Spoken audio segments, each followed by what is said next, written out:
ناظرین کرام، آج ہم آپ کے سامنے حضرت علی رضی اللہ تعالی عنہ کی شہادت کا واقعہ بیان کریں گے کہ ان کو کس طرح شہید کیا گیا اور ان کے قاتل کا نام کیا تھا۔ ابن خلقان نے لکھا ہے کہ خوارج کے کچھ لوگ اصحاب نہروان کی جنگ کے بعد گفتگو کرنے لگے اور ان میں سے ہر ایک نے یہ کہا کہ تم میں سے کون ہے جو حضرت علی رضی اللہ تعالیٰ عنہ کو شہید کرے گا۔ عبد الرحمن بن ملجم المرادی یہ ایک بدبخت تھا، اس نے کہا کہ میں یہ کام اکیلا ہی کر سکتا ہوں۔ چنانچہ عبد الرحمن بن ملجم المرادی قتل کرنے کے ارادے سے کوفہ آیا۔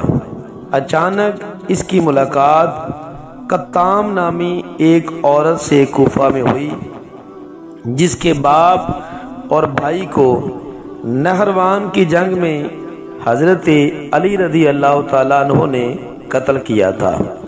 عبد الرحمن بن ملجم نے اس قطام نامی عورت سے کہا کہ تم مجھ سے شادی کر لو۔